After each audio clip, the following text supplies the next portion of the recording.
El Instituto de las Personas con Discapacidad de la Ciudad de México les da la más cordial bienvenida al conversatorio, Personas con Autismo, Acciones y Servicios para su Inclusión.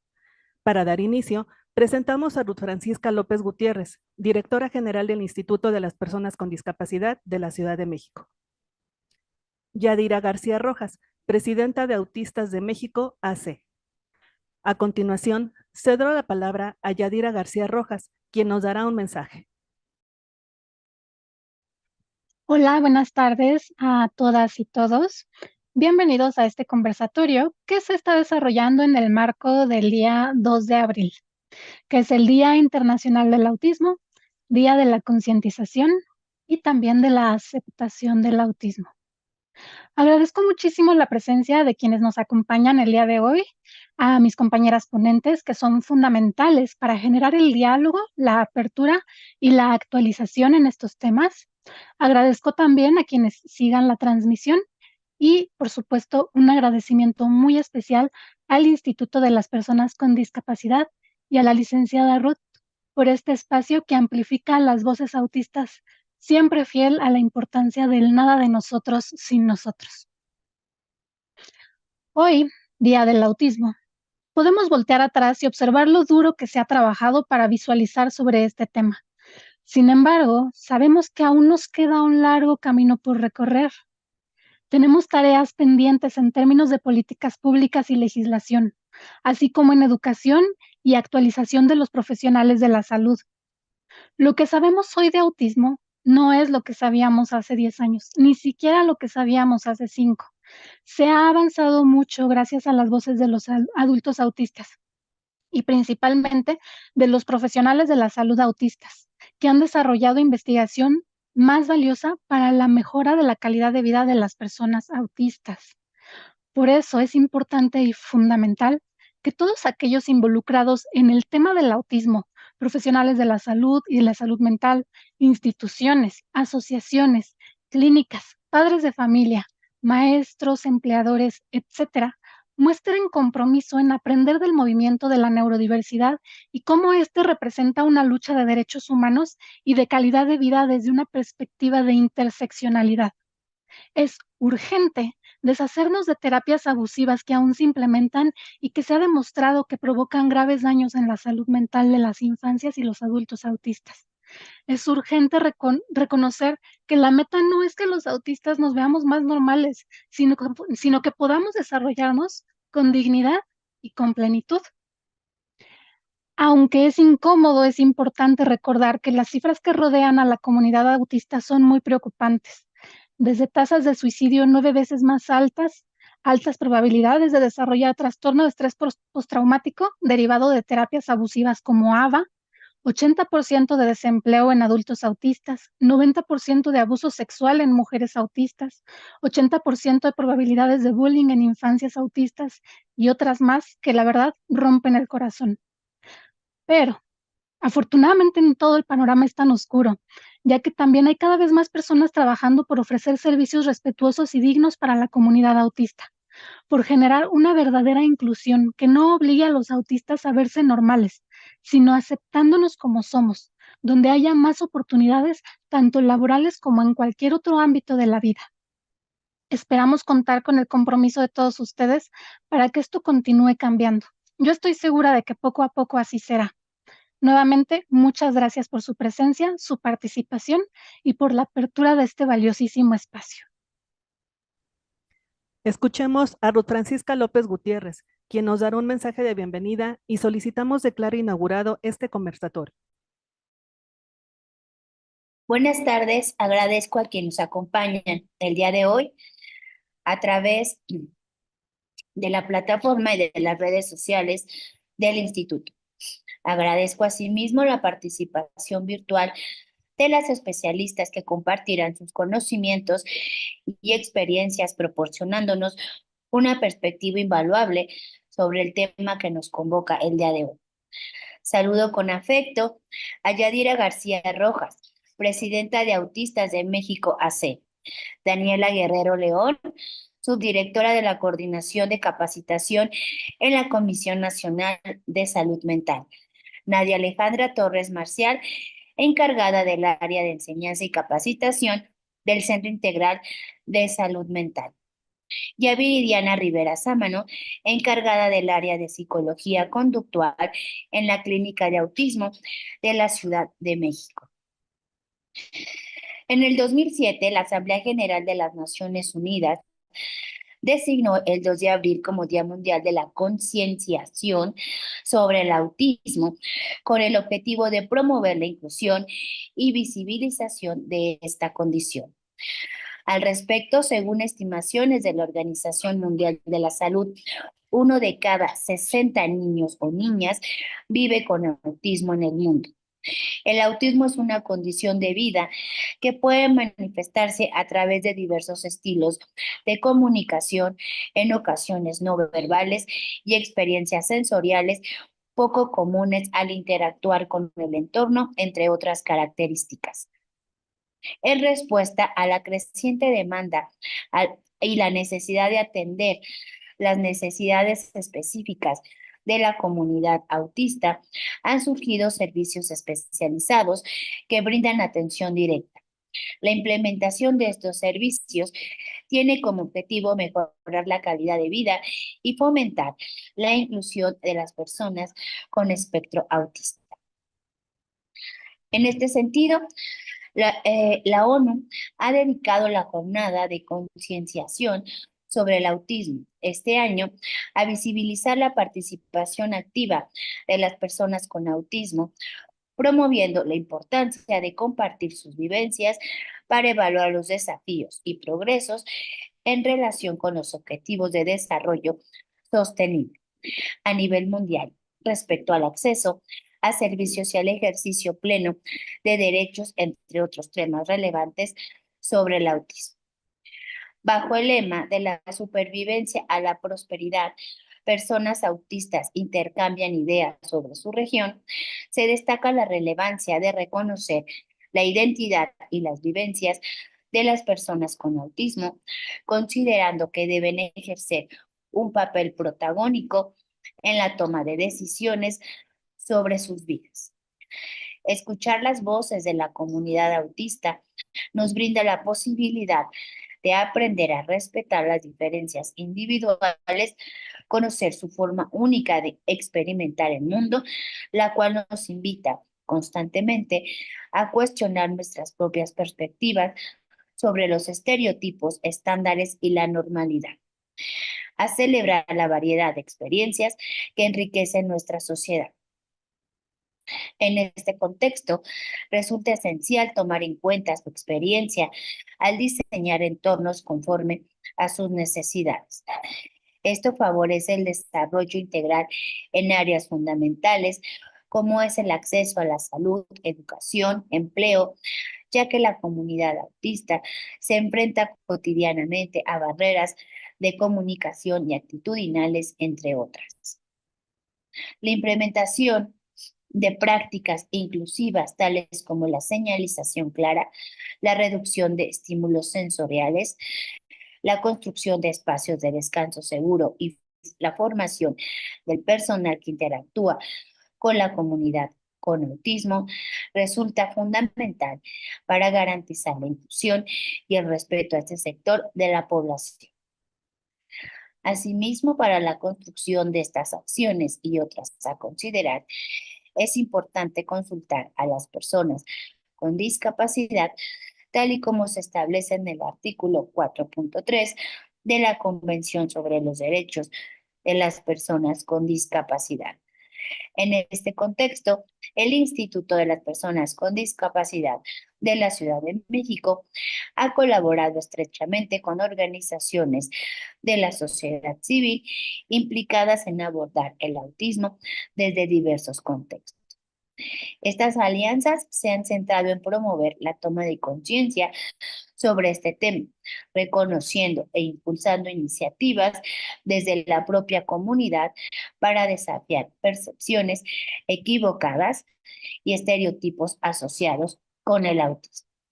Es esencial recordar que cuando respetamos la diversidad en su plenitud, nos encaminamos hacia la creación de entornos donde cada persona con discapacidad pueda acceder plenamente al ejercicio de sus derechos, desarrollándose de forma integral. Esperamos que este espacio funcione como medio para compartir experiencias desde la sociedad civil y para informar a la población acerca de los servicios para la atención de quienes viven con esta condición. Muchas gracias. Siendo las 12 horas con 14 minutos del día de hoy, 2 de abril del 2024, declaro formalmente inaugurado el conversatorio Personas con Autismo, Acciones y Servicios para su Inclusión. Muchas gracias y muy buenas tardes. Agradecemos a las personas que participaron en este acto inaugural. A continuación, para iniciar la conferencia Personas con autismo, barreras a las que se enfrentan y mecanismos para una vida independiente, presentamos a Yadira García Rojas, presidenta de Autistas de México, AC, y solicitamos a Ilse Rebeca Gutiérrez Ramírez, jefa de Unidad Departamental de Asesoría para la Discapacidad Intelectual y Psicosocial de la Indiscapacidad, realice la moderación. Adelante. Muchas gracias y buenas tardes. Gracias por acompañarnos en este conversatorio y bienvenida, Yadira. A continuación, me voy a permitir leer tu semblanza. Yadira García Rojas es licenciada en Comunicación por la Universidad Panamericana y presidenta de la Asociación Autistas de México. Ha colaborado a nivel internacional con diversas organizaciones de autorrepresentación autista. Su labor se enfoca en fomentar la investigación y la defensa de los derechos humanos desde una perspectiva interseccional.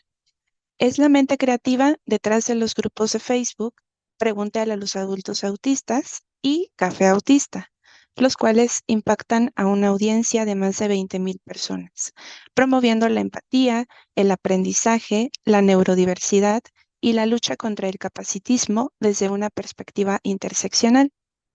Además de su trabajo, Yadira es madre de una niña autista no verbal de 7 años, quien constituye su gran motivación. Bienvenida, Yadira, y te cedo la palabra para que comiences tu conferencia. Gracias. Te agradezco muchísimo, Ilse. Muchas gracias por la invitación. Gracias a todos. Voy a compartir pantalla para compartir la presentación.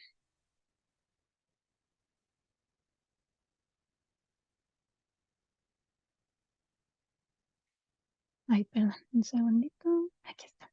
Listo. Bien, pues vamos a hablar, vamos a aprovechar este espacio valiosísimo. Voy a hablarles acerca de las barreras a las que nos enfrentamos y los mecanismos para una vida independiente. Voy a dividir francamente esta presentación en dos partes. La primera, que son las barreras, y la segunda, pues ya acerca de las herramientas o los mecanismos. Podemos enfocarnos en 4 barreras principales. Las barreras realmente son muchísimas, pero yo quise englobar estas que creo que son las más importantes y fundamentales para iniciar trabajando. Y bueno, la primera barrera es la falta de aceptación. Lo mencionaba hace unos momentos, y es el hecho de que no se valide o se valore o se aprecie la experiencia y la vivencia autista como lo que es. Usualmente, para poder conectar con la sociedad o poder ser parte de este mundo, nosotros tenemos que utilizar una máscara neurotípica, ¿no? Y también va de la mano con esta falsa creencia de que lo mejor que nos pueden dar es lograr hacernos normales. Muchos años las terapias han sido orientadas con esa finalidad. Entre más normal se vea, mejor. Entre más autónomo, entre menos parezca autista, es lo mejor. Y entonces se centran también como en esta parte de no aletear, no tener que mirar a los ojos de manera forzosa, no caminar de puntitas y básicamente todo aquello que implique no respetar lo que nuestro cuerpo nos pide que hagamos. Quiero aprovechar este espacio porque, si bien puedo ponerme la máscara neurotípica completamente, al final no es inocua, tiene graves consecuencias para mi salud mental y para la de cualquier persona autista que quiera enmascarar. requiere una cantidad de energía y un agotamiento mental que son indescriptibles, porque al final trata de ir en contra de todo lo que eres como individuo. ¿Qué se necesita? Obviamente la aceptación. La aceptación implica entender que hay diferencias y valorarlas. Voy a darles otros ejemplos de cómo se busca la normalidad en las personas autistas. Se quiere que socialicemos como los demás, que hablemos como los demás. Si no hablamos, pues que a fuerzas hablemos. Se quiere que trabajemos, vivamos, existamos a un mismo ritmo y a una misma velocidad que los demás, que no nos quejemos de los estímulos sensoriales como los demás, como los demás, como los demás, como los demás. Y francamente es muy doloroso que uno tenga que ocultar absolutamente todo lo que es para poder ser parte de este mundo. Cuando solamente se acepta a las personas autistas cuando no parecen autistas, eso no es inclusión. Se tiene que dar pauta y apertura a toda esta gran gama y variabilidad de características que tenemos como individuos. Otro de los grandes problemas es el capacitismo, que no solamente es un problema del autismo, sino de la discapacidad en general y de cualquier lucha social si hablamos de manera interseccional. Cuando hablamos de capacitismo en el autismo nos estamos refiriendo a esta narrativa de la tragedia, creer que un diagnóstico en uno de tus hijos es lo peor que te pudo pasar, que va a salir adelante a pesar del autismo en lugar de gracias a su autismo, que todas las barreras son por culpa del autismo en lugar de por la sociedad, que son guerreros los papás porque tienen un hijo autista y luchan por él. Realmente no es así, porque imagínense qué duro es ser un niño autista y creer que tus papás sufren por tu culpa o por lo que eres o por tu condición o por lo que sea, que básicamente eres la raíz de los grandes problemas. Esto a la larga, y ya no tan a la larga, afecta fuertemente a la salud mental. Y es importante trabajar en contra de esta narrativa y abrazar el orgullo autista, porque si bien no significa que no existan barreras en el autismo, sí se trata de derechos humanos, se trata de que una persona, siendo lo que es, pueda crecer de manera digna y sintiéndose orgulloso de su identidad. Otra de las cosas que implica el capacitismo es de lo que hablábamos, la normalidad. Creer que las características autistas no son valiosas y enriquecedoras por sí mismas. El propio concepto del autismo. Sabemos que su origen es nazi y en ese momento todos buscaban la normalidad en las personas y cualquier cosa que se saliera del molde entonces estaba equivocado. Partiendo de ahí, entonces podemos entender por qué el autismo carga un estigma tan grave y tan doloroso. Por eso, muchas de las personas nos autodenominamos autistas en lugar de persona con autismo. Es una forma de tomar la palabra, reapropiarnos del término y expresar que estamos orgullosos de ello. No es algo de lo que nos avergonzamos, no es un insulto, es lo que somos. También existen los mitos como parte del capacitismo, que básicamente es creer que el autismo se ve de una misma forma en todas las personas, que si alguien no mira los ojos no puede ser autista, que si alguien se casó no puede ser autista, que si a alguien le gusta el ruido fuerte no puede ser autista. Todas aquellas generalizaciones son mitos en el autismo, porque al final cada uno como individuos somos diferentes a los demás. Y por último, y no menos importante, los tratamientos abusivos. Desafortunadamente, a partir de la investigación o de la primera vez que se nombra el autismo como un concepto, se buscan tratamientos para forzosamente anteponer la normalidad al bienestar. Muchas veces he escuchado el pretexto de que hay que lograr que sean autosuficientes, cueste lo que cueste. Claro, pero cuando el costo es la salud mental, yo creo que la autosuficiencia es una meta muy mediocre.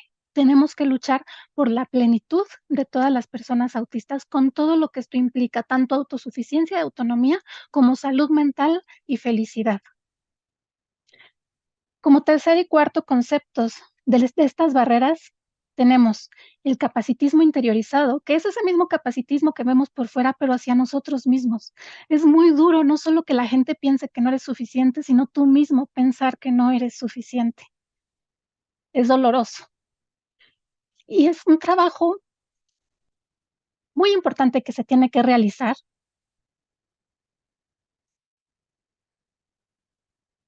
Entender aceptar lo que somos, entender que nuestros niveles de energía no son iguales que los de los demás y además amarlo, amar lo que somos. Es muy difícil cuando todo el mundo alrededor te está diciendo que no eres suficiente, pero para eso tenemos el apoyo del modelo social relacional de la discapacidad, que como bien sabemos, no basa el valor de una persona por lo que es capaz de hacer o por lo que es capaz de producir al sistema, sino por su propia existencia. Y por último lugar, la ignorancia. Es grave que a estas alturas nieguen un diagnóstico porque miras a los ojos.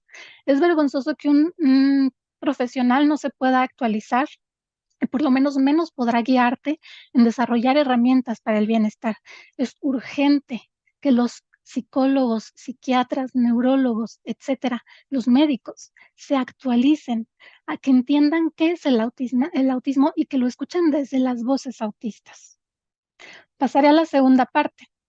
¿Cuáles son los mecanismos para una vida independiente? Esto yo lo puedo resumir en dos simples palabras: ajustes razonables. Como cualquier persona con discapacidad, los ajustes razonables son la diferencia. Solo necesitamos eso, realmente ni siquiera necesitamos un esfuerzo enorme por parte de los demás y por parte de la sociedad. Solamente necesitamos entendimiento. Todas estas herramientas que estoy a punto de compartirles las he aprendido gracias a mi comunidad autista, gracias a libros escritos por otros autistas, por psicólogos, psiquiatras, genetistas, autistas. Son herramientas que nos han ayudado a nosotros en las comunidades para poder tener una vida digna y con bienestar. En primer lugar, que es muy grave que muchos todavía ni siquiera sepan qué es el perfil sensorial. Los autistas tenemos hiper e hiposensibilidades, y es importantísimo identificar en qué sentido hay hipersensibilidades y en qué sentido hay hiposensibilidades y de qué manera estas fluctúan. Y por lo tanto, para ello, dar ajustes razonables. Porque no se trata de soportar el ruido como lo hacen todos los demás. Eso a la larga te lleva a tener depresión, ansiedad y desafortunadamente por eso las tasas de suicidio son tan altas. Se trata de tener ajustes razonables, que a nadie le afecta que uno use tapones para el ruido, que use la tela que no le molesta, que pueda hacer adaptaciones en su alimentación, entre otros. Por otro lado, tenemos también las dificultades. Hay muchas dificultades que tenemos las personas autistas de las que se habla poco y que incluso muchas veces los propios profesionales no saben que existen, como la prosopagnosia, que es esta dificultad que compartimos muchos autistas de identificar rostros, las dificultades de la interocepción, es decir, de entender las señalizaciones de nuestro cuerpo, de que tenemos sed, que tenemos hambre. Podemos olvidarlo porque nuestro cuerpo no nos envía la señal y es importante no obligar a nuestro cuerpo, es importante tener ajustes, volvemos a lo mismo, razonables para ello, alarmas, recordatorios, rutinas, etcétera. La alexitimia, esta dificultad de poder reconocer las propias emociones y por lo tanto de procesar nuestras vivencias, necesitamos también herramientas correctas de los psicólogos para ayudarnos a procesar nuestras emociones y entenderlas adecuadamente. Tenemos también las coocurrencias que básicamente, como sabemos, el autismo está conectado y vinculado a muchas enfermedades como son la epilepsia, Ehlers-Danlos, la fibromialgia y dificultades del sistema nervioso central, entre otras. Muchas veces cuando alguien tiene una crisis le mandan medicación antipsicótica en lugar de revisar si hay alguna ocurrencia. Recordemos que nuestro cuerpo no nos envía señales. Y hay una frase que me gusta mucho que escuché hace poco que dice: la ansiedad es una señal interoceptiva alterada. Muchas veces podemos estar llenos de ansiedad porque no sabemos que estamos quizás enfermos del estómago, no lo sentimos. Son ese tipo de cuestiones que los psicólogos, psiquiatras, neurólogos tienen que entender para poder mejorar la calidad de vida y atender correctamente a las personas autistas. Tenemos también los recordatorios y apoyos para las funciones ejecutivas, que como mencionaba, la interocepción puede ser un problema para el autocuidado. Y asimismo, la comunicación alternativa y aumentativa. Como sabemos, gran parte de la comunidad autista es no hablante y en lugar de forzárseles a hablar, se debe dar comunicación alternativa y aumentativa, que desafortunadamente aquí en México hay muy pocos lugares donde los padres pueden tener acceso a este tipo de contenido. Por último, quiero también rescatar las partes positivas del autismo. Así como tenemos detonantes negativos como un ruido fuerte, texturas, también tenemos detonantes positivos. Los sentidos nos juegan en contra, pero también a favor. Y es importante reconocer cuando algo detona de manera positiva a un autista y tenerlo a la mano como manera de autorregulación. Por otro lado, los intereses especiales son parte fundamental para nosotros. Cuando he llegado a ver profesionales que prohíben algo que ama un autista en lugar de utilizarlo para potenciar sus habilidades al límite, me parece un gravísimo error que además de deprimir a la persona autista por no tener lo que tanto ama, está limitando el aprendizaje que pudiera ocurrir ahí. La comprensión de las crisis, sabemos que existen los meltdowns, los burnouts y los shutdowns.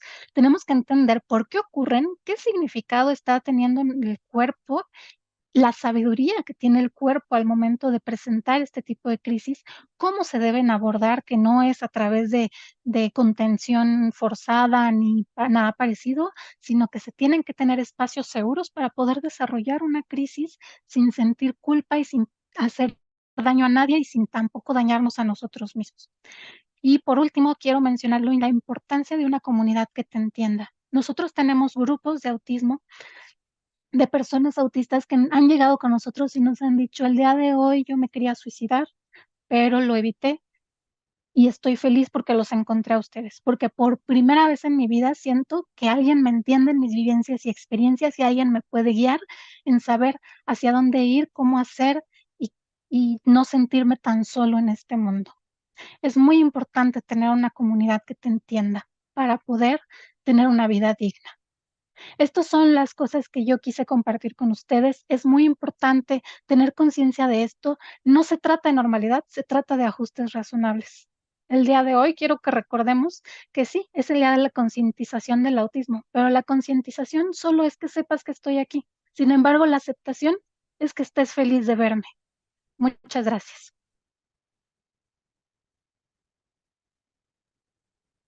Muchísimas gracias, Yadira, por tu presentación. Hay algunos comentarios en el público relacionados con, pues justo la necesidad de crear entornos accesibles, ajustes razonables que tú bien mencionas, y todo pues en torno siempre al modelo social y de derechos humanos. Bueno, te agradecemos muchísimo tu participación y con esto concluimos esta parte del evento. Muchas gracias, Yadira. Gracias a ustedes. Agradecemos a las personas ponente y moderadora. Continuamos con la mesa Acciones y Servicios Gubernamentales para la Atención del Trastorno del Espectro Autista. Nos acompañan Daniela Guerrero León, subdirectora de la Coordinación de Capacitación de la Comisión Nacional de Salud Mental. Nadia Alejandra Torres Marcial, encargada del área de enseñanza y capacitación del Centro Integral de Salud Mental. Viridiana Rivera Sámano, encargada del área de psicología conductual en la Clínica de Autismo de la Ciudad de México. Cedemos la palabra a Ruth Francisca López Gutiérrez, quien se encargará de la moderación. Adelante. Muchas gracias.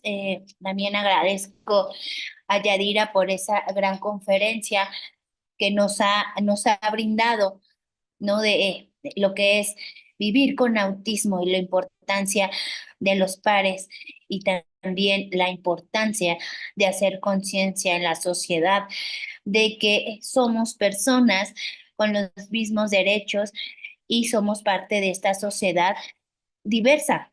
Eso es lo que somos, ¿no? Y vivimos con una condición que en muchos casos necesitamos ajustes razonables para que nuestra inclusión sea de manera apegada a derechos y también de una manera muy consciente y muy humana.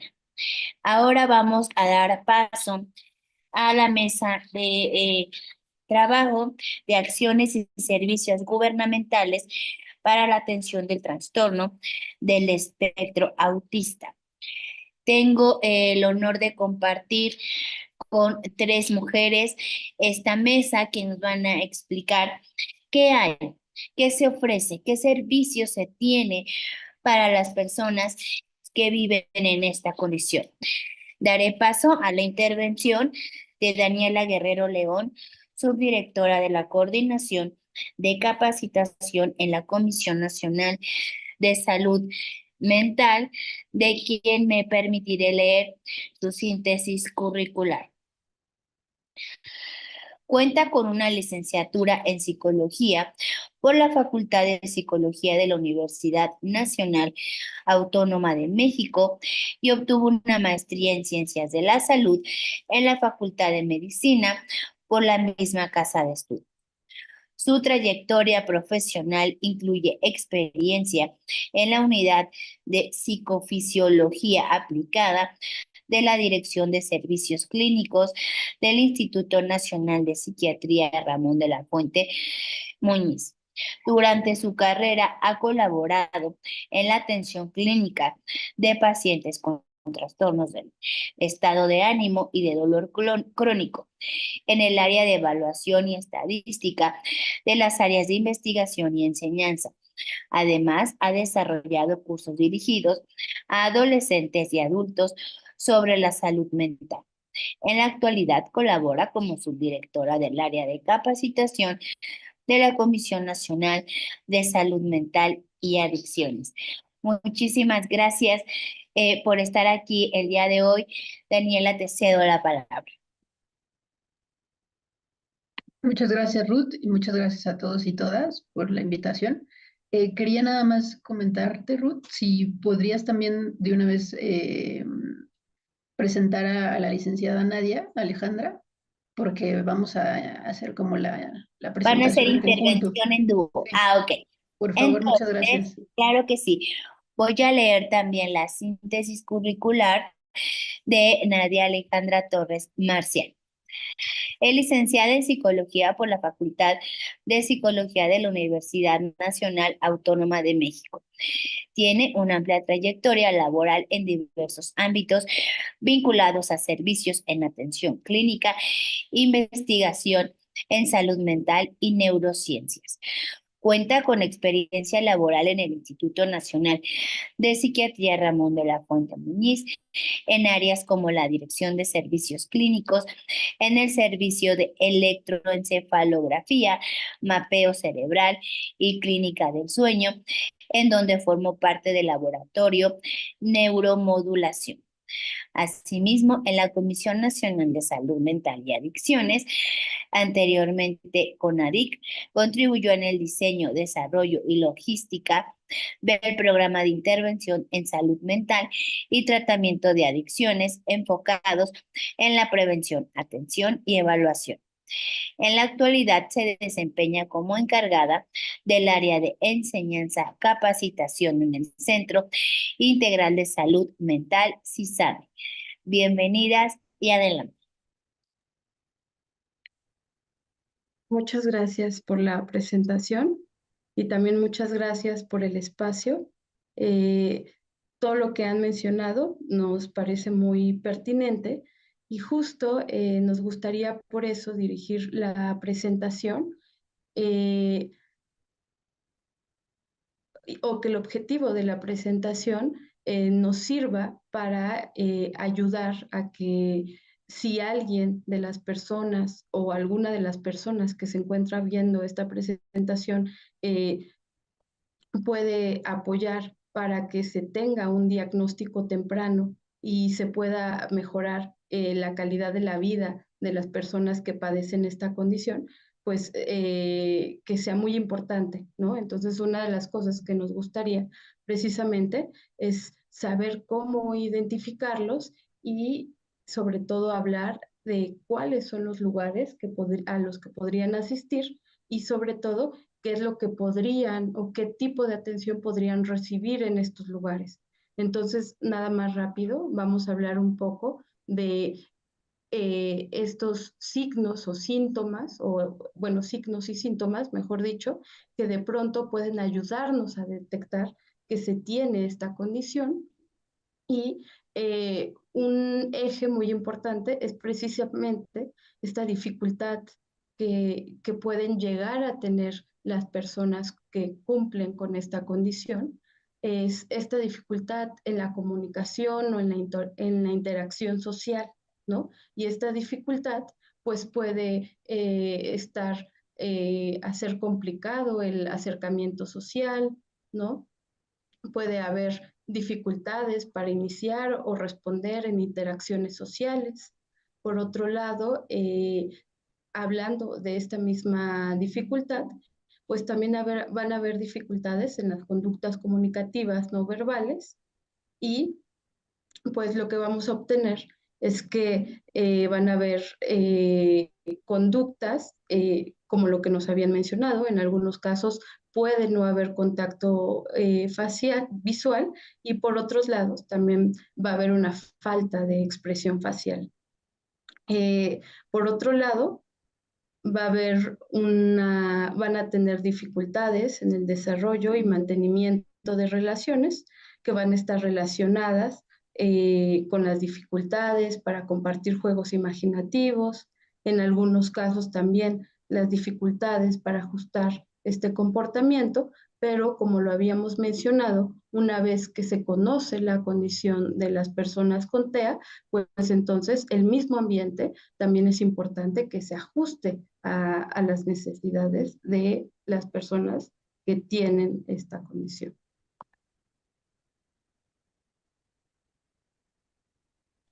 Por otro lado, y otro eje muy importante que también les puede ayudar a las personas que de pronto están viendo esta presentación, pues son precisamente estos patrones restrictivos y repetitivos del comportamiento que de pronto se pueden ver en movimientos, en la utilización de objetos, ¿no? En formas de habla estereotipados y repetitivos. Va a haber una insistencia en la monotonía, de pronto va a haber o les va a costar trabajo, ¿no? Esa flexibilidad para cambiar las rutinas y también se pueden encontrar patrones ritualizados del comportamiento. Los intereses, pues a veces van a ser muy circunscritos y algo muy importante que nos habían mencionado ya son precisamente esta hiper o hiporreactividad a los estímulos sensoriales, ¿no? Es decir, de pronto algunos estímulos va a haber hiperreactividad, como pueden ser los sonidos, las imágenes visuales, y van a haber algunos estímulos donde se va a presentar una hiporreactividad. Es muy importante también mencionar que estos síntomas están presentes desde las primeras fases del desarrollo y a lo mejor por eso la importancia de presentar esto, porque a veces las primeras personas que pueden darse cuenta de quién podría tener esta condición, pues son precisamente los papás, ¿no? Los papás cuando de pronto empiezan a notar que hay cosas que son diferentes y que habíamos mencionado también que por ser diferentes no quiere decir que sean malas o negativas, pero que sí son diferentes. Entonces, al notar estas dificultades, pues entonces es importante que también los papás conozcan y sepan cómo identificarlas porque esto nos puede llevar a una detección temprana y algo muy importante, a mejorar la calidad de vida de las personas que padecen esta condición, porque a veces el diagnóstico es tardío, no se tiene certeza y entonces es difícil porque el ambiente no se puede ajustar como no lo habían mencionado y entonces no se sabe o no hay una comprensión de la situación en la que se encuentra una persona, no hay una comprensión de la situación en la que se encuentra esta persona que cumple las condiciones de TEA. Y entonces, algo muy interesante también es que sí puede haber ocasiones en las que el diagnóstico no se da en las primeras etapas, porque también de alguna manera estos síntomas pueden enmascararse. Sin embargo, es muy interesante porque en la edad adulta, pues precisamente la demanda social hace que a lo mejor las personas que tienen estas condiciones, pues de pronto tengan dificultades que pueden estar relacionadas con la comunicación social y que también pueden alterar en el impacto social, laboral y en varias áreas de la vida cotidiana. Entonces, por eso también es importante la atención.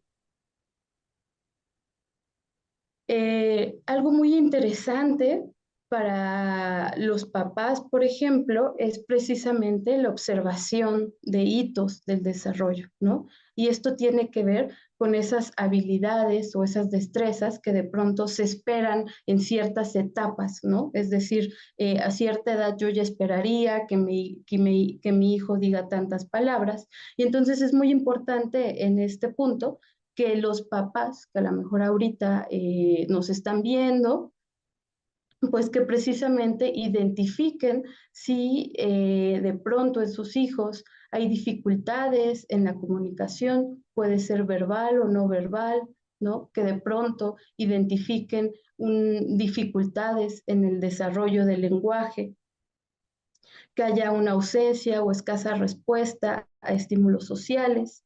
También es muy importante identificar, porque como se los había mencionado, los papás son los primeros que pueden identificar esta condición, pues es identificar estos patrones de comportamiento que a grandes rasgos pues son como esta repetición de movimientos o conductas. Habíamos dicho estos intereses que de pronto son sobre una cosa, un poco restringidos, y también esta sensibilidad sensorial atípica de la que ya nos habían hablado. Entonces, ¿qué se puede hacer para una intervención temprana, que es también un poco lo que nos corresponde, de lo que nos corresponde hablar aquí? Pues es precisamente acudir a lugares donde puedan recibir terapias especializadas. Ahorita mi compañera les va a hablar un poco del Centro Integral de Salud Mental, pero la idea es acudir a estos lugares para que se genere un diagnóstico, ¿no? Y en estos lugares especializados, pues se puede recibir una estimulación del desarrollo del lenguaje, de las habilidades sociales. Y también hay apoyo precisamente para los familiares, ¿no? Para que comprendan esta condición y lo vuelvo a repetir porque me pareció muy acertado, para que haya ese ajuste del medio. Es decir, si la familia sabe que de pronto tiene un integrante que cumple con esta condición del TEA, pues entonces hay ajustes y entonces no pueda ser más llevadera esta situación. Aunque sabemos que es una condición crónica, es muy importante que haya un tratamiento temprano para que pronto puedan mejorar la calidad de vida, porque desafortunadamente, al no tener la necesaria comprensión de esta condición, pues lo que más lo que más se ve dañado es precisamente la calidad de vida de las personas que cumplen esta condición. Respecto a la evaluación clínica, pues siempre es muy importante un especialista en desarrollo infantil. Como les mencionábamos, aquí en el CISAME tenemos muchos especialistas que cumplen con las credenciales para poder generar un diagnóstico. Es muy importante la evaluación del desarrollo mediante cuestionarios estandarizados y, sobre todo, la observación del comportamiento en diferentes entornos, que también es importante mencionar que tiene que ser en diferentes entornos, porque a veces, por diferentes condiciones, pues nos podemos comportar de una manera muy específica en un entorno, pero eso no implica que tengas ese diagnóstico, ¿no? Otra de las cosas importantes también es que un síntoma no genera el diagnóstico completo, ¿no? Se deben de tomar muchas cuestiones en consideración.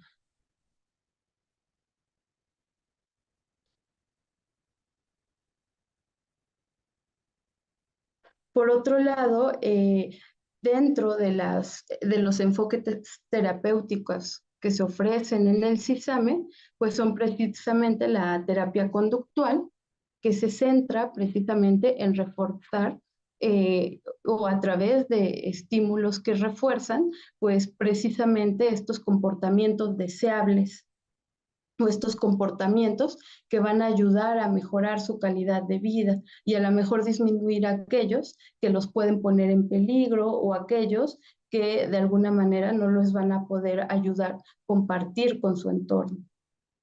También está la terapia de juego, ¿no? que va a ayudar a permitir mejorar las habilidades sociales, comunicativas y de juego.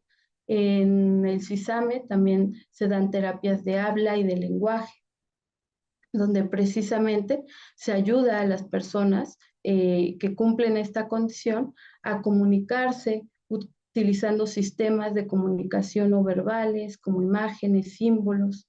También se ayuda a mejorar la pragmática del lenguaje, es decir, que este lenguaje esté de acuerdo al contexto, utilice de acuerdo a ese contexto, ¿no? Que les permita desarrollar habilidades de comunicación social, como iniciar y mantener conversaciones, interpretar el lenguaje no verbal y comprender el contexto social.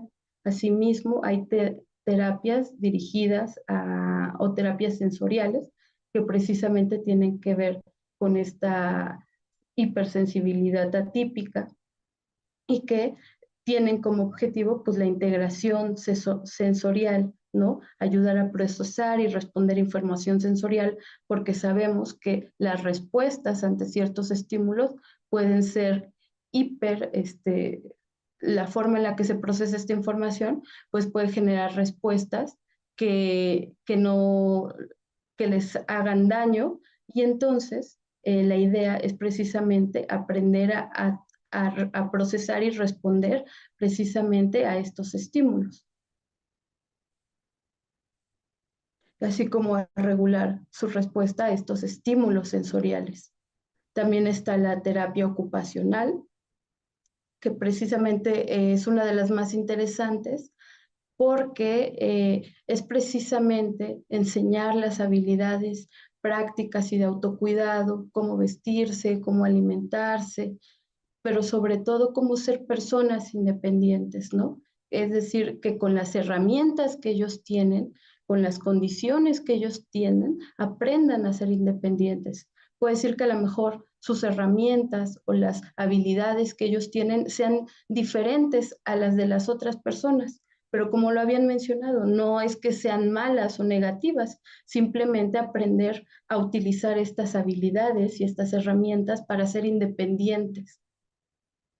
Y entonces también hay la terapia ocupacional también se encarga de ayudar a mejorar la coordinación motora fina y gruesa. Y finalmente, pues está la terapia del juego, que también permite fomentar el desarrollo social, emocional y cognitivo, y que también puede ayudar a que las personas que cumplen esta condición pues puedan convivir con el entorno, pero siempre teniendo en consideración que el entorno también necesita hacer algo. Y entonces le cedo la palabra a la maestra Daniela Guerrero León para que nos hable un poquito del CISAME. Sí, muchas gracias. Pues bueno, entonces después de este panorama, que está, bueno, vamos a identificar precisamente cómo la sociedad y, ¿no?, dependiendo de dónde vivamos, la importancia de la participación social y comunitaria precisamente para mejorar estas condiciones en general, ¿no? Entonces, pues obviamente sí tiene que ver con la legislación, cómo se van regulando leyes precisamente para atender a estas personas, ¿no? O ciertas condiciones, no nada más hablando del TEA, pero hoy nos vamos a concentrar en él, bueno, en este espectro, pero en realidad sí es necesario considerar cuáles son estas leyes o estas regulaciones que nos van a poder aportar precisamente a la comunidad pues una mejor intervención. Obviamente tiene que ver con estos programas de intervención temprana, que podamos tener también, ¿no?, dentro del sistema educativo programas específicos para atender estas necesidades, ya sea en el aula o con los recursos educativos que se tengan. Por supuesto, el apoyo financiero pues, va a ser fundamental para poder tener como este recurso para poder cubrir estos costos, y por supuesto otros tipos de recursos y apoyo que los gobiernos tendrían que aportar para tanto apoyar a las personas con trastorno por espectro autista como a los familiares. Y de esta manera, como lo mencionaba, ¿no?, tanto Ruth como Yadira como ahora Ale, pues la intención siempre es tener mucho más información, orientación, poder difundir y normalizar y empezar a hablar de estas condiciones que son, ¿no? Así como cualquier otra característica que podría tener una persona, pero que pues más o menos se va socializando y de esa manera pues vamos encontrando más la participación de la comunidad para atender, entender sobre todo y tener como esta inclusión ya dentro de la participación social. Entonces, nada más como un preámbulo para hablar específicamente del Centro Integral de Salud Mental, pues contarles un poco de la historia que tiene que ver precisamente con este cambio de paradigma de cómo se atiende o cómo se observa los problemas de salud mental y que en específico en el año pasado, ya casi va a ser un año, el 29 de mayo, se fusionan tres instituciones que son los Servicios de Atención Psiquiátrica, la Comisión Nacional contra las Adicciones y el Secretariado Técnico del Consejo Nacional de Salud Mental para formar esta comisión, la CONASAMA, la Comisión Nacional de Salud Mental y Adicciones, con una visión, por supuesto, más comunitaria y acercando sobre todo como a la salud mental ya en el primer nivel de atención, o sea, ya en la clínica, ya hablando en la comunidad. Antes la concepción quizás como de los problemas de salud mental pues eran referirse directamente a un instituto nacional de psiquiatría, a un hospital psiquiátrico y precisamente por eso pues quizás las barreras también existían porque pues no había tanta, ¿no? Por ejemplo, pensemos en alguien que a lo mejor vive en Veracruz, pues tendría que trasladarse hasta la Ciudad de México para tener esa atención.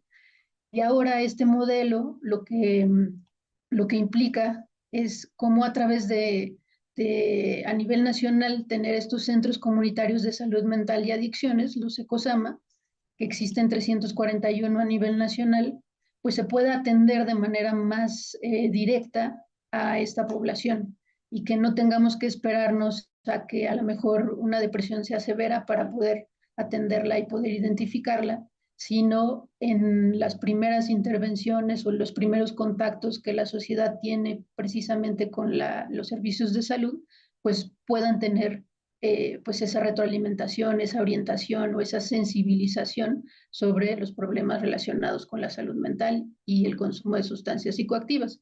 Y por otro lado, pues seguramente han escuchado esta línea de la vida, que es un centro de atención telefónica, está activa los 365 días del año, las 24 horas del día, y que también aquí, pues uno de los objetivos es dar orientación, dar información acerca de, pues no sé, desde dudas que puedan surgir, ¿no? Sobre adolescentes, jóvenes, adultos mayores, respecto a salud mental y adicciones, pues ahí se les da un poco más de información y cuando se requiere también se les refiere a los centros comunitarios de salud mental si así lo ameritan, o cuando ya se requiere a lo mejor una atención más especializada, pues también se dan estas referencias a los hospitales psiquiátricos o a los institutos nacionales de salud.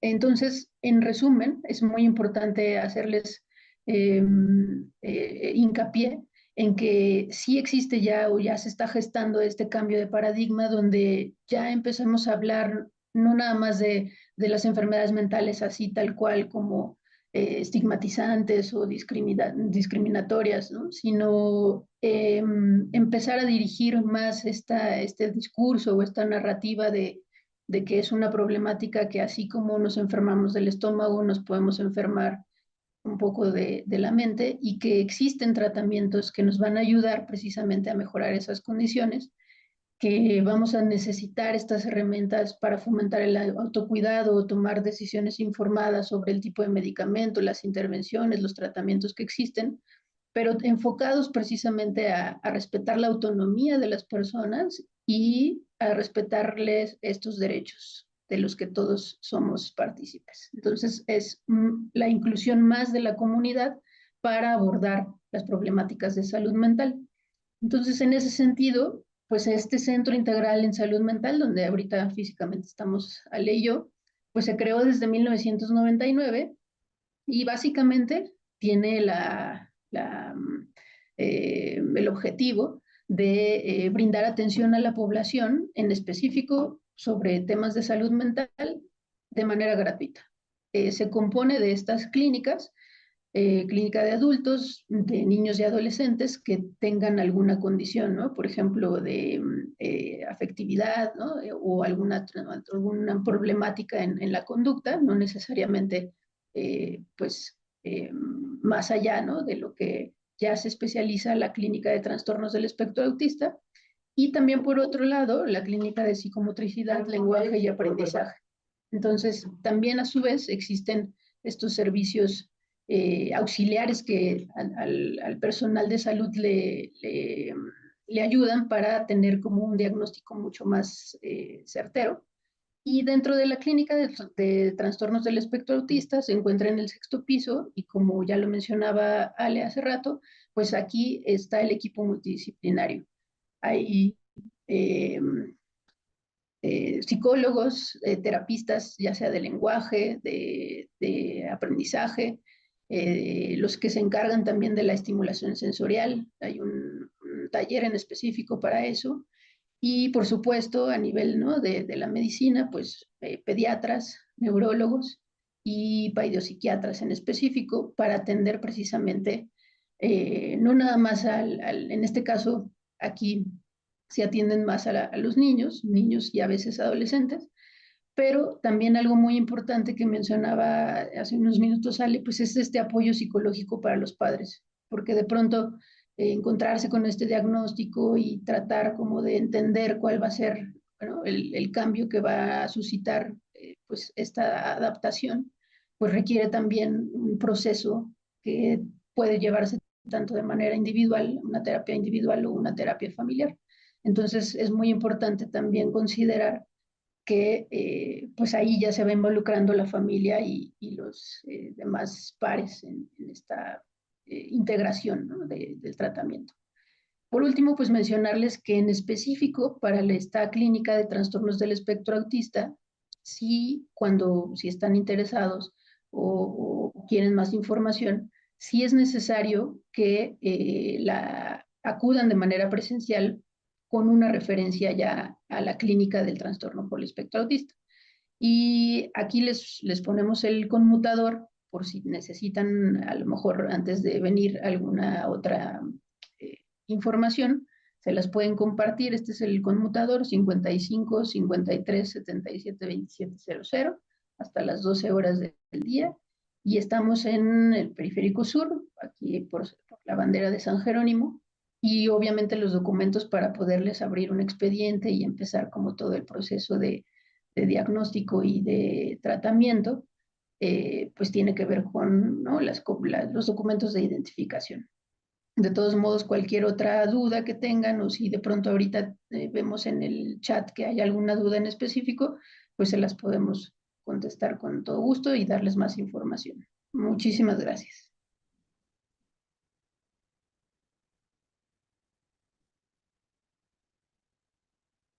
Muchísimas gracias por esta intervención y bueno, esta gama de servicios que se tienen para la atención de los niños que viven con esta condición. Y pues sí sabemos que esto nace desde una concepción sí médica, ¿no? Hay que ser también claros, pero que también esto va humanizándose en el tema de trabajar bajo un modelo social en donde no veamos síntomas, sino veamos características, ¿no? Porque si nosotros hablamos de síntomas, es como un sinónimo, bueno, es un sinónimo de una enfermedad. Y las personas con autismo no están enfermas, las personas con discapacidad no lo estamos, vivimos con una condición en donde cada condición, bueno, tiene características de la misma discapacidad.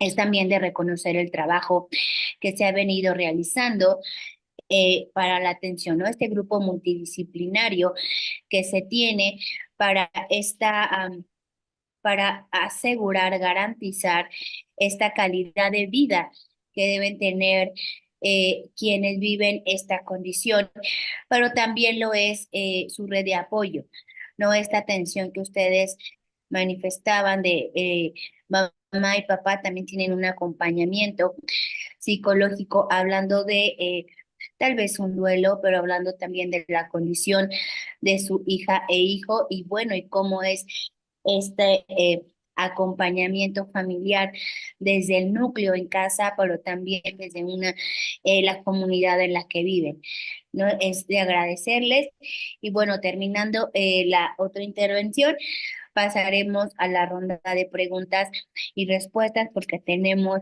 muchas intervenciones de las personas que nos acompañan. Muchísimas gracias a Daniela y a Nadia por esta valiosa intervención.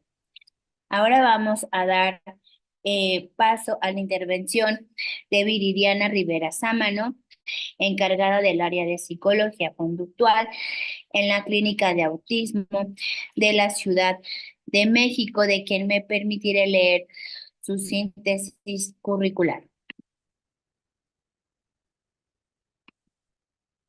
Es licenciada en Psicología por la Universidad Nacional Autónoma de México, cuenta con diversas capacitaciones sobre autismo en instituciones como Centro Médico Siglo XXI, el Hospital Infantil de México y el Centro en Autismo Teletón.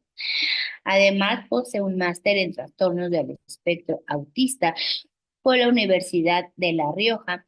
Su trayectoria profesional incluye experiencia como asistente de integración para niños y niñas con trastorno del espectro autista. También ha brindado capacitaciones a instituciones educativas para promover la inclusión de personas con autismo. Actualmente se desempeña en la Clínica de Autismo de la Ciudad de México como psicóloga clínica encargada del área de psicología conductual. Muchísimas gracias, Viridiana, por estar el día de hoy en este evento y bueno, te cedo la palabra. Muchas gracias, Ruth, por la invitación. Gracias a todos por su presencia y pues voy a permitirme compartir la presentación que preparé para mi intervención. Claro.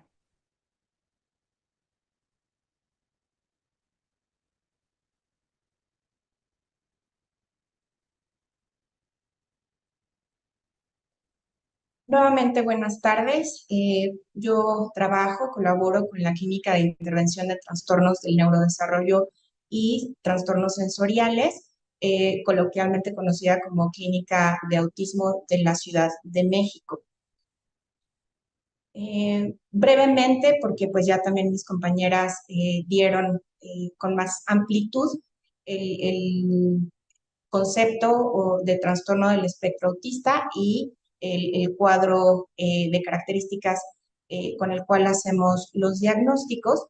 Es una alteración del neurodesarrollo que se expresa como un fenotipo conductual heterogéneo y de un rango muy variable dentro de un amplio espectro, desde un bajo hasta un alto nivel de funcionamiento, manifestado generalmente en los primeros 3 años de vida. Este es un criterio importante para las evaluaciones y los diagnósticos de haber observado algún tipo de cuadro de característica antes de los primeros 3 años de vida. Se trata de una serie de dificultades en la interacción social, en la comunicación y la representación simbólica, a la que se añaden otros asociados como los intereses restringidos, la excelente memoria remota o fotográfica, la preocupación por las partes de objetos o temas muy específicos, la dificultad también para abstraer y generalizar conocimientos en nuevas situaciones, la inflexibilidad, esta dificultad para adaptarse rápidamente a los cambios. Aquí en la Clínica de Intervención en Trastornos del Neurodesarrollo fue inaugurada en febrero del 2016 con el objetivo de prestar atención de manera integral a los niños y niñas en condición del espectro autista.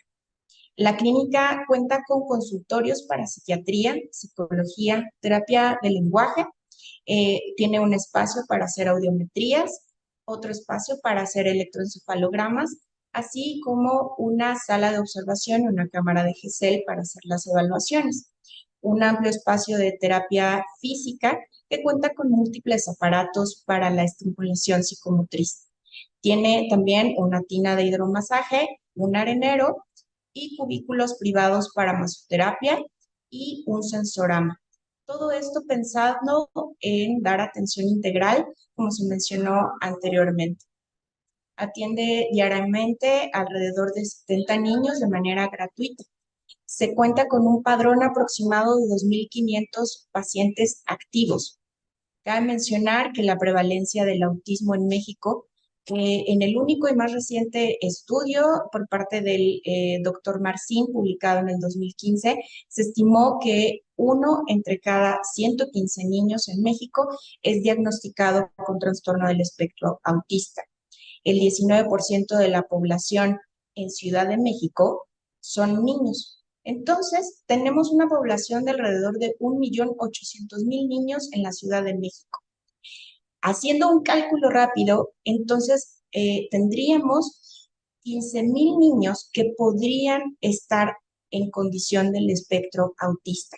No podemos realmente estimar cuántos de ellos ya recibieron diagnóstico y cuántos de ellos todavía no lo han hecho y pues no se han visualizado estas cifras de manera adecuada. Eso me parece importante resaltar.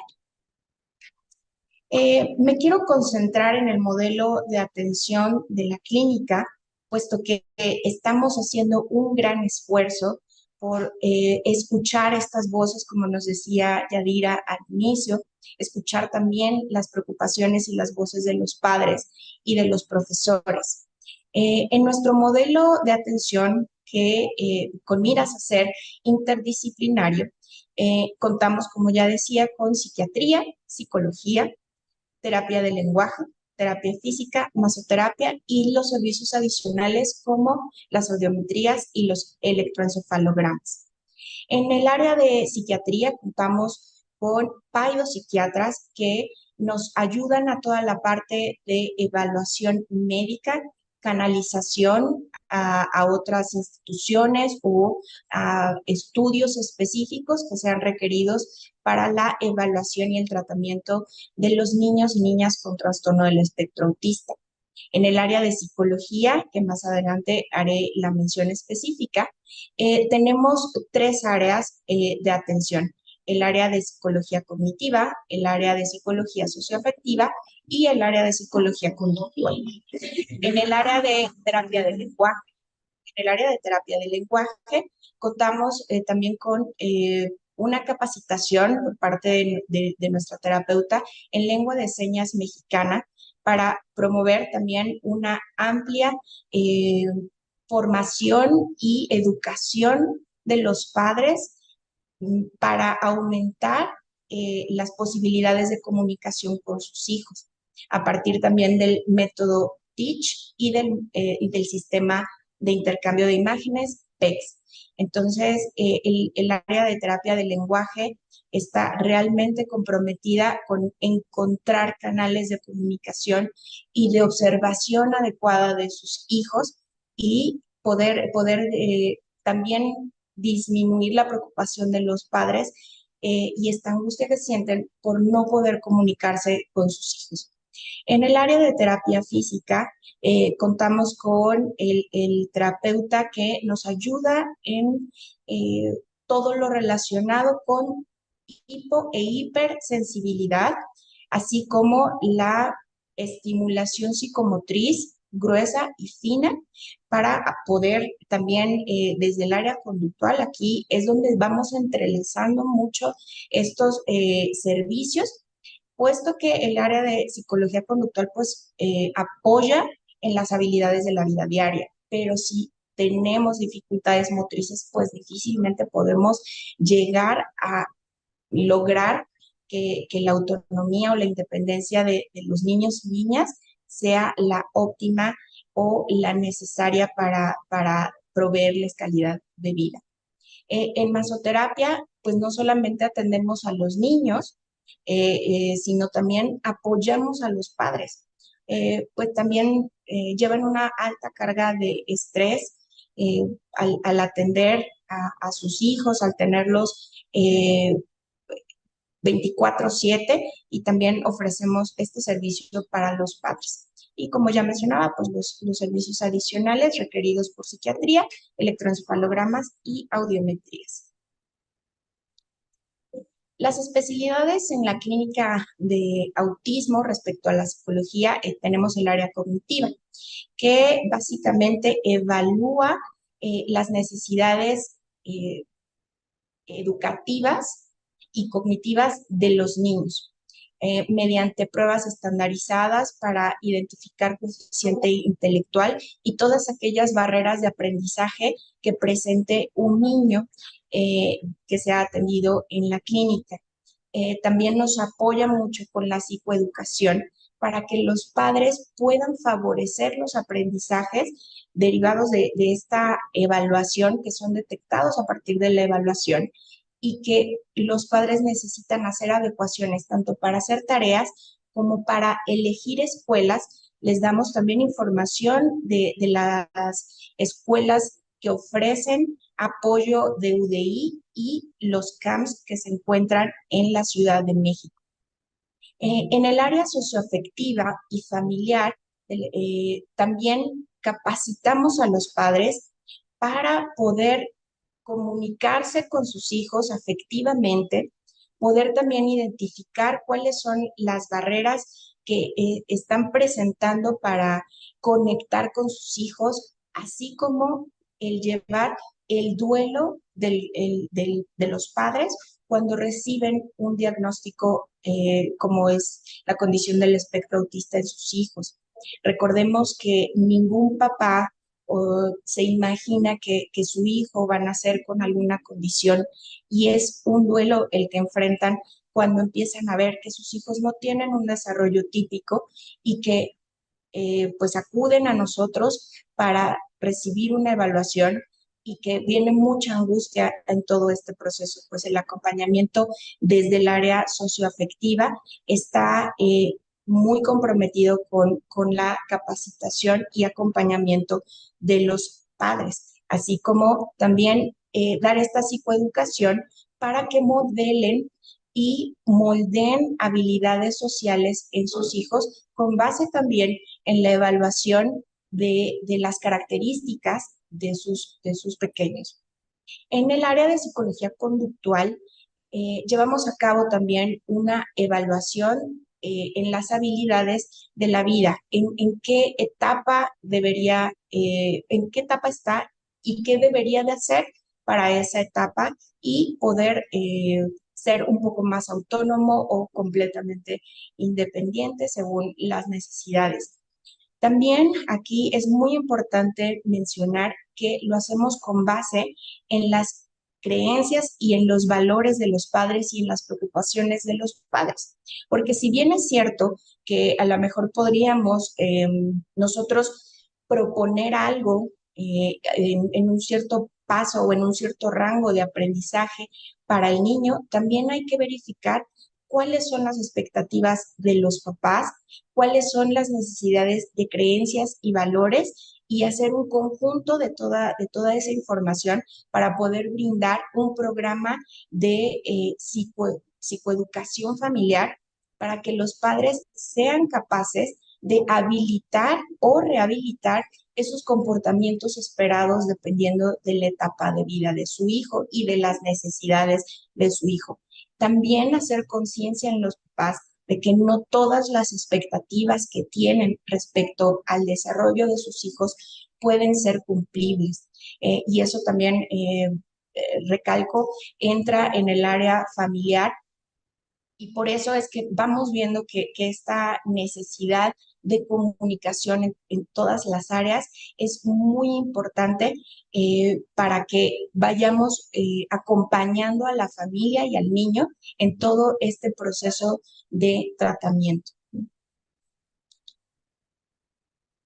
Los criterios de admisión para la clínica de autismo es que deben ser residentes de la Ciudad de México, deben de acudir con una referencia de alguna otra institución de salud pública de la red, centro de salud u hospitales, y no son válidas las referencias de otras instituciones académicas,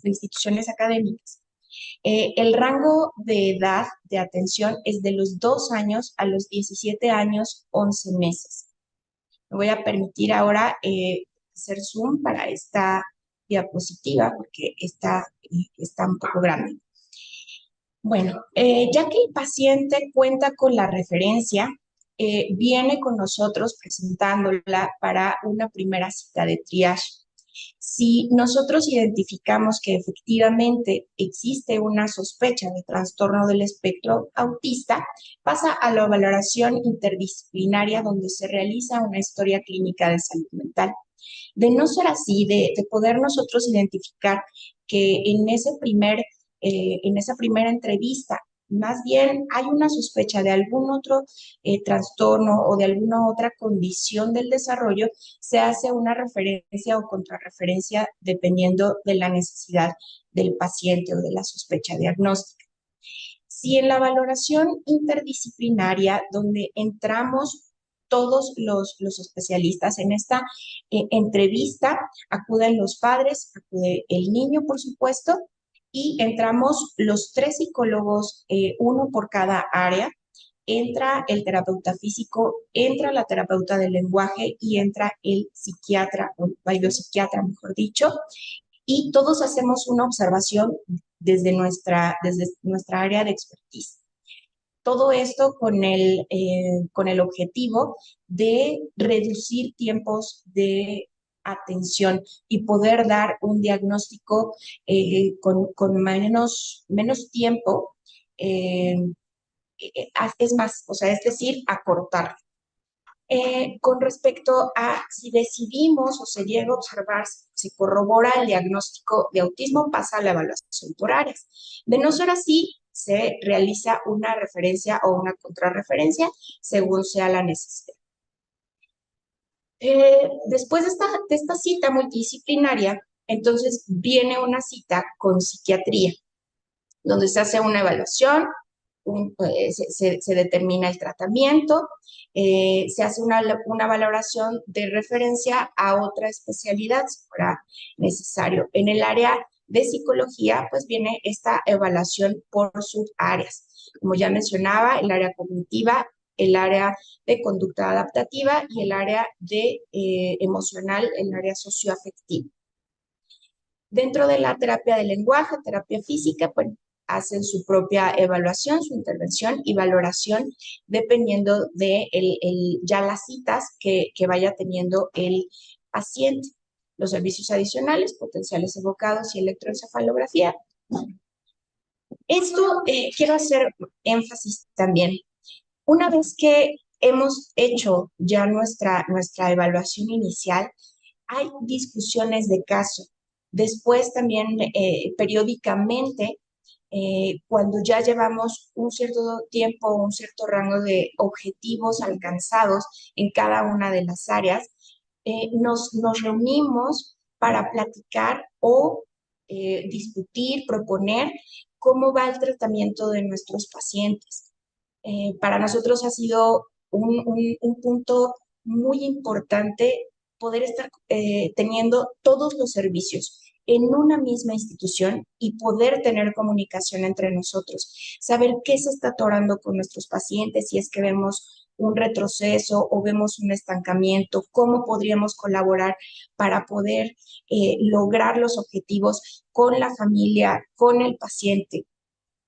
También olvidaba comentar que tenemos talleres en conjunto, por ejemplo, terapia de lenguaje con el área socioafectiva, dan taller de educación psicosexual para los pacientes, para los padres de nuestros pacientes. El área de terapia del lenguaje en conjunto con el área de conducta y el área de cognición, elaboramos un taller dirigido a profesores para poder capacitar también a las escuelas, ya sea CAM, escuelas regulares e incluso escuelas privadas, para que la inclusión dentro de las aulas sea lo más sencilla posible, que tengan la información y la capacitación necesarias para hacer las adaptaciones curriculares, adaptaciones ambientales y adaptaciones de comunicación para nuestros pacientes. Entonces, todo esto se conjunta en las discusiones de caso, saber qué estamos haciendo por el paciente, cómo vamos, y les decía, si hay alguna dificultad para que los padres se apeguen al tratamiento y realicen las recomendaciones que estamos dirigiendo a su familia. Después de las discusiones de caso, llegamos a decidir una alta del paciente con citas de seguimiento cada 6 meses, por ejemplo, y también podemos llegar, como decía, a hacer un ajuste de objetivos para que continúe la intervención basada realmente en las necesidades del paciente y de su familia. Entonces, este modelo pues, nos ha permitido tener un avance y una comunicación mucho más amplia con los padres. Hemos tenido casos de éxito y nosotros podemos afirmar que este modelo interdisciplinario nos está dando un resultado mucho más favorable. Y pues les agradezco mucho su atención. Esto es lo que hacemos en la clínica de autismo. Muchísimas gracias por informarnos lo que hacen en esta clínica y bueno, todo este equipo multidisciplinario que se encarga de dar las herramientas para una vida digna y además para generar condiciones para la inclusión de las personas que viven con autismo, ¿no? Sin dar esta carga de responsabilidad a las personas con discapacidad, sino dar todo este acompañamiento eh, en el, em, en el actuar de esta condición, ¿no? Y hacer mejorar esta calidad de vida de quienes viven bajo esta condición de vida. Tenemos varias preguntas y comentarios. Una dice para la clínica de autismo, ¿cómo se preparan las y los especialistas que determinan el diagnóstico para decir si una niño o niña tiene autismo? Nosotros regularmente tenemos una capacitación al mes, puede ser dentro del propio equipo o podemos tener invitados de otras instituciones para mantenernos actualizados con respecto a elaborar los diagnósticos, hacer estas evaluaciones multidisciplinarias.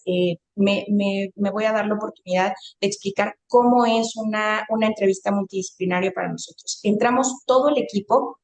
2 de nosotros estamos jugando con el niño y aplicando pues algunas observaciones muy puntuales. Le ponemos a jugar, por ejemplo, al cumpleaños, con peluches, con muñequitos humanos, bueno, estas figuras humanas, tenemos bloques, tenemos carritos para saber cómo interactúa con los diferentes juguetes que tenemos al alcance. Intentamos interactuar con él, cómo se relaciona con nosotros, si nos mira a los ojos, si nos ignora.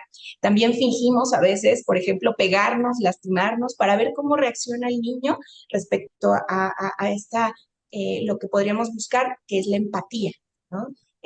Cómo reacciona si alguno de nosotros nos lastimamos. Mientras tanto, otro psicólogo o el tercer psicólogo está llevando o está dirigiendo la entrevista con los padres y haciendo el llenado de la historia clínica, desde la gestación hasta el momento actual y todas aquellas intervenciones que haya recibido con anterioridad.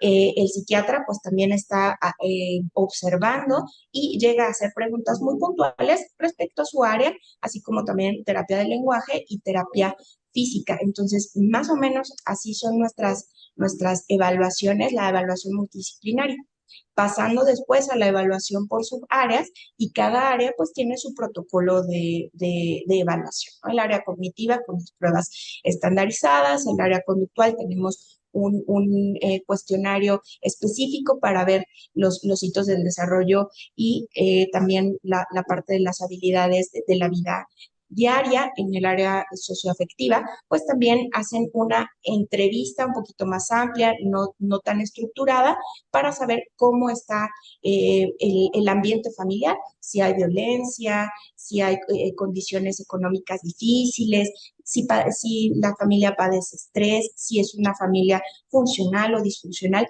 Todo eso se evalúa para poder integrar esa información y adaptar el programa de intervención a las necesidades reales del paciente. Por ejemplo, terapia de lenguaje que maneja pictogramas, que a veces hay que imprimir mucho, o hay que hacer material para trabajar con los niños, pues basados también en toda esta captura de información, hacemos adaptaciones, ¿no? Y nos ponemos creativos para poder apoyar a las familias y que trabajen con sus hijos y les puedan proveer un sistema aumentativo y alternativo de comunicación. Pues terapia física hace lo propio también para evaluar qué necesidades psicomotrices tiene el niño, y capacita a los papás para que realicen todos esos ejercicios adaptados a lo que tengan en casa. Entonces, pues, como había mencionado Ruth, estamos muy enfocados en capacitar y acompañar a los padres, porque pues nosotros podemos dar una intervención, digamos, breve, pero los padres van a estar con ellos, y los padres son los que tienen que ir observando todas estas adaptaciones funcionales, como decían anteriormente, que van a poder hacer con sus hijos y dar una calidad de vida mayor.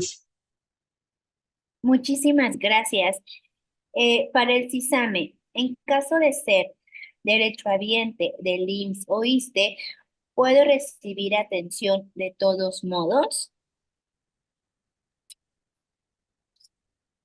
Sí, sí pueden acudir o pueden marcar, les decía hace ratito, dependiendo de a cuál clínica es a la que se quieran dirigir, se les da la atención y se les da la información que cada clínica, ¿no? Con los requisitos que cada una tiene. Ok, muchas gracias. Em, para clínica de autismo, ¿hay diferencias en las características de mujeres con autismo y de hombres con autismo? Pues mira, en la literatura tal vez nos dirían que sí, pero nosotros no hacemos una distinción, y realmente nos observamos las características del paciente. Más allá de las cuestiones tal vez de género, sí hacemos adaptaciones para capacitar a los papás. Por ejemplo, en el taller de sexualidad, pues es diferente lo que se tiene que capacitar a una adolescente por la menarca, por ejemplo, y cómo se tendría que capacitar a un adolescente varón por el tema tal vez de la estimulación genital. Entonces, sí hacemos esta diferencia, pero más respecto a la necesidad del paciente que respecto a una característica de género per se, ¿no? Porque realmente lo que necesitamos pues es que los padres conozcan las necesidades de su hijo con respecto a la condición que tienen. Y la comunicación pues entre padres y profesionales de la salud es muy estrecha. Es que acá yo me imagino que lo que quiere decir quien nos pregunta es si, por ejemplo, alguna característica es predominante de los hombres o de las mujeres, no a distinción de el tratamiento, ¿no? Quizás es lo que nos quiere decir la persona que nos pregunta. Ok, bueno, la literatura nos indica que las niñas con trastorno del espectro autista eh, están como mucho más polarizadas. Podemos llegar a tener niñas con TEA que parecen tener un perfil muy bajo, ser más funcionales, y tenemos el otro extremo, que son niñas con alteraciones muy profundas. Eh, pero realmente ya cuando atendemos aquí a la población, realmente hemos podido encontrar en todos los rangos de afectación, por decirlo de alguna forma. Y los niños generalmente pues también pertenecen, o hemos podido ver en el rango a todo tipo de niños, desde las características muy funcionemos, averiguar primero en conjunto terapia cognitiva con terapia conductual, es ver si hay alguna conducta disruptiva o cómo está funcionando, cuáles son las características previas, durante y después de la hora de hacer la tarea, ¿no? Porque evidentemente no hay una conducta que sea, que no tenga una función o que esté de manera espontánea. Entonces hay que analizar qué está pasando antes, durante y después para favorecer esa conducta esperada, que es hacer la tarea. Algo de lo primero que se recomienda es tener un organizador de actividades, una agenda con pictogramas para anticipar las actividades que vienen durante el día, y tratar de que existan los menos elementos de cambio durante el paso de esas actividades. Y por supuesto también a partir de la crianza positiva, pues poder favorecer este tipo de conducta, aunque no sea la favorita del niño, sí poder dar este reforzamiento, no desde el halago, sino desde recalcar su esfuerzo, la condición que le estamos poniendo, para poder elaborar o llevar a cabo esa conducta esperada. Entonces, sí, así como a grosso modo, esas podrían ser las dos recomendaciones: analizar la función del comportamiento y tener una agenda con pictogramas, favorecer el reforzamiento, no desde el halago, y sí desde reconocer los esfuerzos. Yadira levantó la mano, entonces le damos la palabra. Muchas gracias. Desde mi perspectiva, definitivamente lo que deben de aprovechar son los intereses especiales. Como saben, nosotros hiperfocalizamos en un tema en específico. Si quieres que aprenda a leer, dale libros sobre sus intereses especiales y verás cómo solito lo va a hacer. Muchísimas gracias. Vamos a otra pregunta para el CISAME. Dice, si yo vivo en otro estado de la República, ¿a dónde puedo asistir para recibir estos servicios? En donde puedan diagnosticar a mi hijo si tienen o no autismo.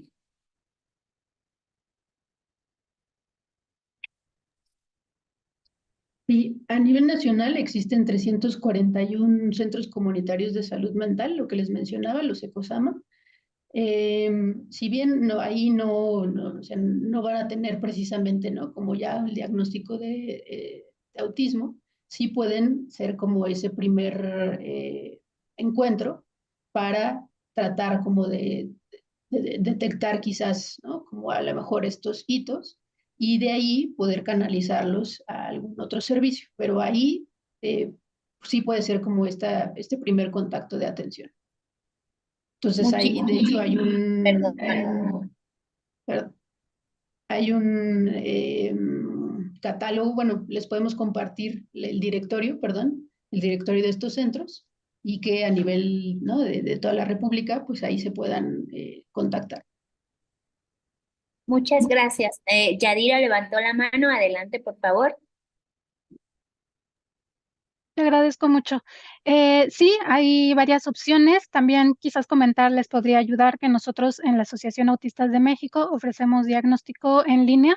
Lo hacemos de esta manera precisamente para poder tener mayor alcance y la verdad es que buscamos que sea la cuota de recuperación lo más accesible posible. Una de las características de nuestro diagnóstico es que, bueno, obviamente trabajamos desde el paradigma de la neurodiversidad y que nuestros psicólogos son autistas y nuestros profesionales en general son autistas. Muchísimas gracias. ¿Y en dónde pueden contactarlos?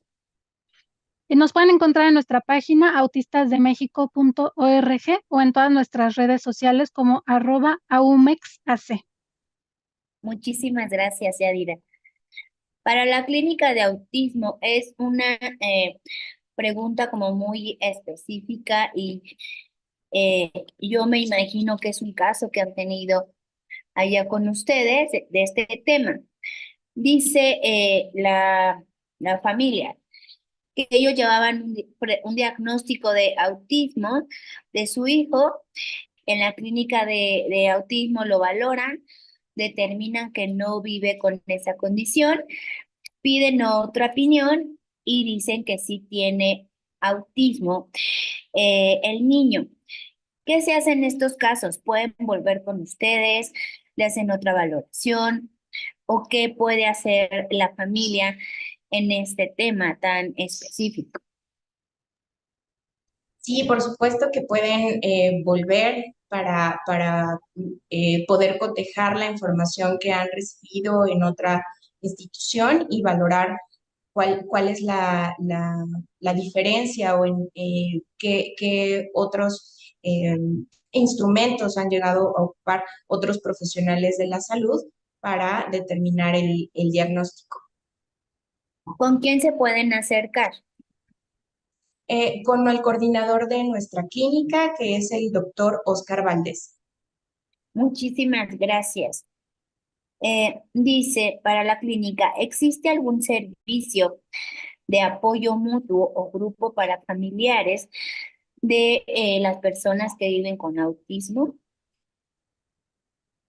Actualmente únicamente tenemos para los padres que tienen a sus pacientes aquí con nosotros. No existe un enlace con padres de la comunidad en general, sino que si su hijo acude a la clínica de autismo, va a recibir nuestro acompañamiento en todas las áreas.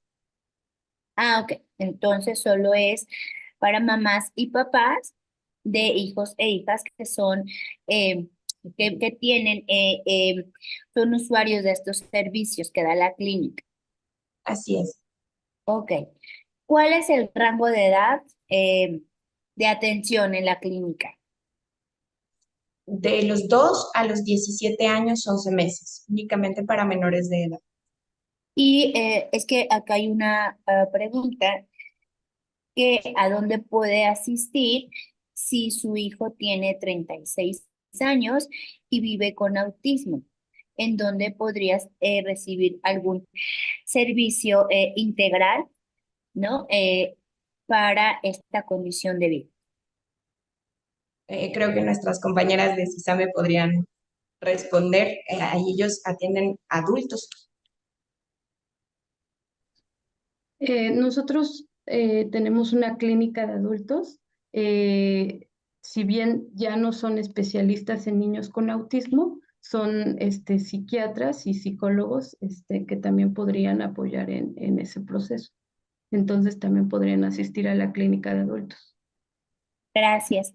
Yadira, por favor. Muchas gracias. Sí, pues nosotros viendo esta dificultad de que no hay muchos apoyos para los adultos autistas, muchos de nuestros servicios están orientados para los adultos. También ofrecemos terapia de corriente Gestalt, que no es conductual.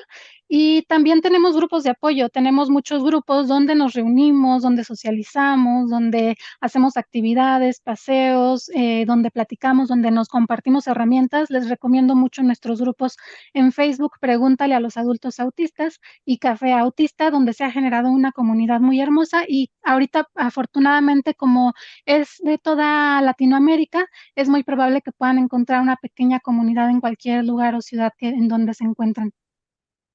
¿Nos podrías explicar la diferencia entre el tema de una terapia conductual a la que ustedes brindan? Claro, la terapia conductual, como lo mencionaba al principio, está orientada a lo que se espera del individuo, de la persona de la infancia autista.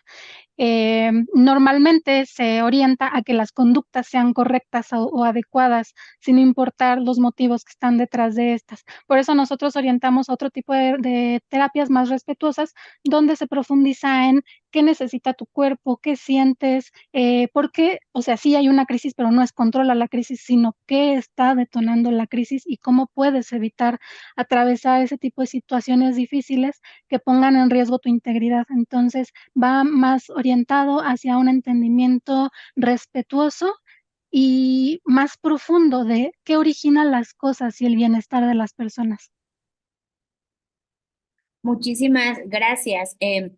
Me permitiré darte un tema de por ejemplo, cómo es que aquí cabría este tema de esta terapia de un niño de 3 años que cuando se enoja está en el proceso del diagnóstico.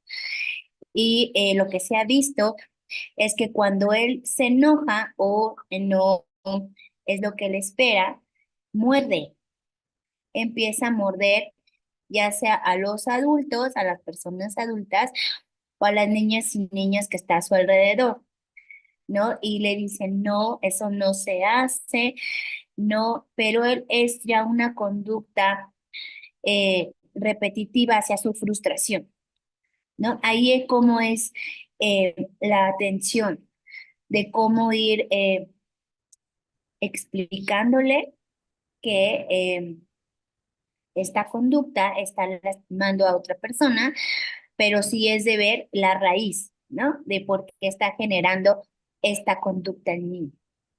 Claro, entiendo. Sí, es difícil porque cuando uno no está dentro del espectro, lo único que ves precisamente es esa conducta y una intolerancia a la frustración que no puedes manejar de ninguna manera. Entonces, ahí realmente sería ver, manejé desde el principio y mi primer punto de ajuste razonable fue perfil sensorial, que de hecho, pues no ha sido más mencionado en esta jornada y creo que es importante volver a traer a la mesa un perfil sensorial. ¿Cómo sabes que ese niño en la escuela no está detonado porque tienes hipersensibilidades auditivas quizás y entonces no tiene tolerancia a la frustración porque ya está detonado? Hay que entender cómo funciona el cerebro al momento de tener una hipersensibilidad. Por ejemplo, si tenemos una hipersensibilidad auditiva, como de hecho es mi caso, yo soy muy sensible a los sonidos, nuestro cerebro se sobresatura. Digamos que recibe mucha más información porque nosotros recibimos información por detalles. Nosotros observamos los detalles y entonces se sobresatura el cerebro. ¿Qué pasa cuando el cerebro recibe mucha más información de la que puede procesar? Nuestro cerebro entra en el modo que conocemos como lucha-huida, que es, por ejemplo, cuando te ataca un oso y tienes que luchar por tu vida, no piensas, entonces te llenas de adrenalina, de hormonas y simplemente explotas. Eso es lo que está sucediendo muy probablemente con una infancia que tiene una reacción de este tipo. No se está considerando su perfil sensorial, no se le están dando los ajustes razonables y lo único que se le dice es no muerdas. Pues claro que no va a entender porque su cerebro está en modo lucha-huida y está sobreviviendo a cada segundo de su vida. Eso por eso es tan problemática un poco la terapia conductual. Por ejemplo, recuerdo en un ejemplo que nos dieron en un diplomado que estábamos tomando sobre un niño que cuando hacía frío no se ponía el suéter. Entonces, con terapia conductual le enseñaban a ponerse el suéter. En lugar de darse cuenta de que eran dificultades de la interocepción, donde su cuerpo no le avisaba que hacía frío, y entonces en el futuro, ¿qué va a pasar? Que él nunca va a darse cuenta de cuándo tiene frío. Solamente va a seguir por rutina el ponerse un suéter, pero cuando realmente lo necesite no va a ser capaz de decidirlo por su cuenta. Si en lugar de enfocarnos en una terapia conductual, nos enfocamos en enseñarle las propias señales de su cuerpo, como mira, observa tu cuerpo, tu piel se puso chinita, ¿qué sientes? Tú quizás no sientes nada, pero eso te está indicando tu cuerpo que necesitas usar un suéter. Son ese tipo de cosas que necesitamos observar a profundidad antes de intentar cambiar una conducta nada más. Muchísimas gracias. Sí, Viridiana. Gracias, Ruth.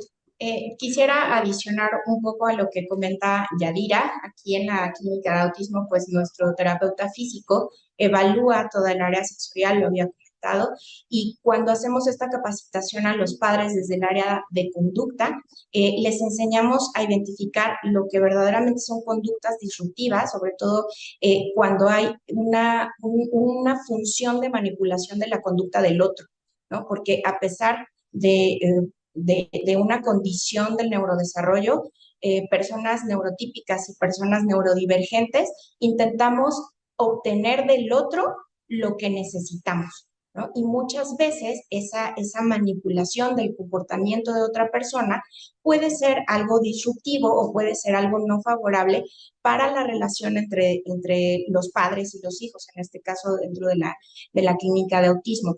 Y por supuesto que tomamos en cuenta estas alteraciones sensoriales que pueden manifestarse con algo visible conductualmente, pero que no necesariamente tenemos que hacer una intervención o una adaptación a como lo vemos nosotros, sino a como lo pudiera estar sintiendo el paciente, y también con respecto a las a poder hacerle como conciencia a la familia y poder ver que si el paciente continúa tal vez con cierta manifestación conductual, podría estar sufriendo su integridad física, ¿no? Cuando se golpean, por ejemplo, directo con la pared, que se muerden ellos solos, y pues el terapeuta físico, al ayudarnos a hacer esta evaluación sensorial, les va dando estrategias a los padres para poder ir acompañando a sus hijos en esa autorregulación, porque sabemos que sí es necesaria, que sí debe de estar presente, pero que no debe de afectar la integridad física del paciente, o eso es lo que tratamos de encaminar. Y también, por supuesto, las alteraciones que aparentemente se ven como conductuales y que tienen un origen emocional, porque no porque no manifiesten las emociones como nosotros lo esperaríamos, nosotros lo vemos o lo hacemos, no significa que no estén experimentando emociones y que también se vean únicamente como una alteración conductual. Entonces, ayudamos a los padres a que tengan en cuenta esas tres manifestaciones conductuales y el origen que pueden estar teniendo. Gracias.